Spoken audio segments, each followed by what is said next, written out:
Muito bem, vamos direto ao ponto. É super comum a gente olhar para a administração pública e ver só aquela burocracia pesada, né?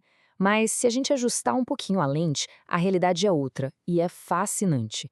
O governo, na verdade, atua como o cliente gigante. Estamos falando do consumidor mais massivo, mais constante e com orçamento mais robusto que qualquer negócio poderia sonhar em ter.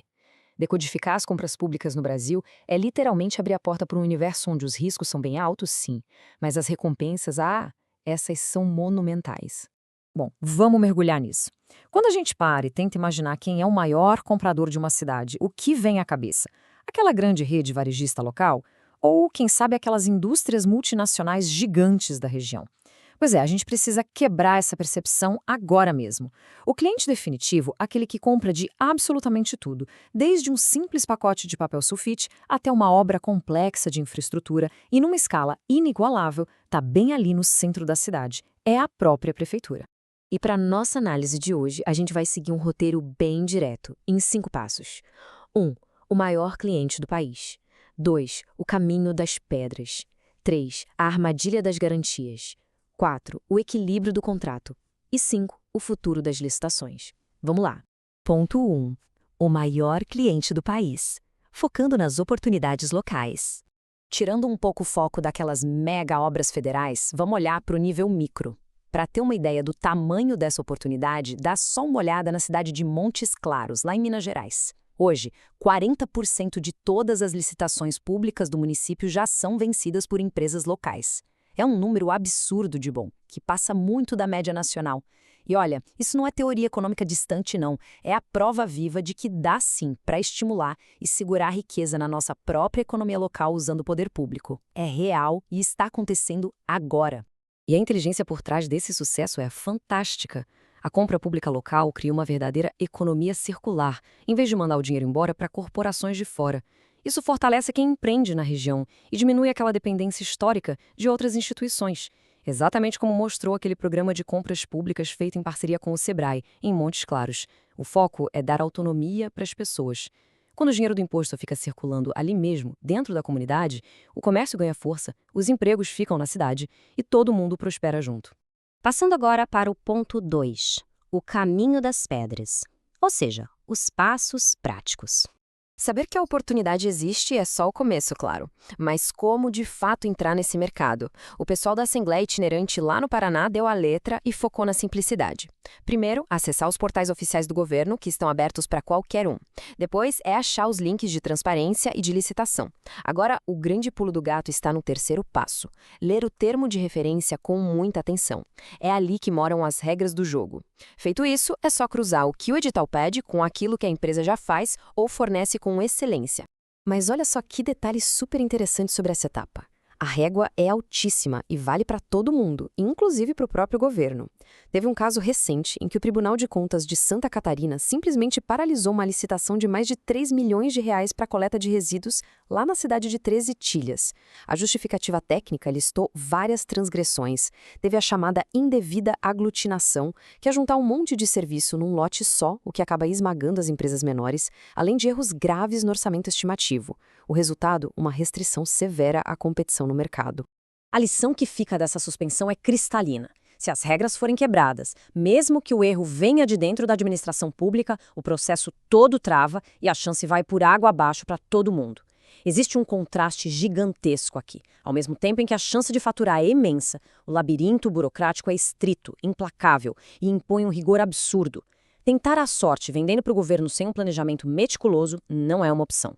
A preparação prévia e técnica é absolutamente mandatória. O que nos leva ao ponto 3, a armadilha das garantias e os riscos financeiros. É aqui que a teoria dá de cara com o caixa da empresa. A nova lei de licitações trouxe mecanismos fortíssimos de proteção para o Estado. O ponto crucial é entender o peso disso no dia a dia. As garantias contratuais são basicamente uma rede de segurança financeira que o governo exige e que pode ir de 1 a até incríveis 30% do valor do contrato. A ideia é garantir que a empresa não suma e entregue o que prometeu. Mas o que assusta é ver a quantidade de fornecedor que ganha a licitação, comemora e logo depois toma um prejuízo enorme ou até abandona o contrato simplesmente porque não calculou o rombo que essa garantia ia fazer no balanço. E quando a gente coloca as duas garantias mais tradicionais lado a lado, o dilema fica muito evidente. O seguro-garantia, que é feito por seguradoras, costuma pedir 3 anos de balanços redondinhos, impecáveis. Para um negócio que está crescendo agora, muitas vezes isso é um muro intransponível. Do outro lado, temos a fiança bancária. As instituições financeiras literalmente devoram os limites de crédito que a empresa possui e ainda podem exigir que o negócio congele 100% do valor em um CDB, ou seja, prende o dinheiro crucial que deveria estar girando a operação diária. Justamente por causa desse estrangulamento financeiro, muita gente está recorrendo à carta-fiança, que é emitida por empresas chamadas afiançadoras. Essa modalidade é uma mão na roda, porque não consome os limites de crédito lá no banco. O foco da análise deles é muito mais na capacidade técnica da empresa de realmente entregar o serviço. E um detalhe analítico bacana é que eles não olham só para o CNPJ, eles avaliam a reputação, o histórico e os CPFs dos gestores. Contudo, fica um alerta vital. Se lá na frente o governo demorar para liberar e devolver qualquer garantia, o fluxo de caixa de quem prestou o serviço vai sofrer gravemente do mesmo jeito. Tópico 4. O equilíbrio do contrato e como se proteger a longo prazo.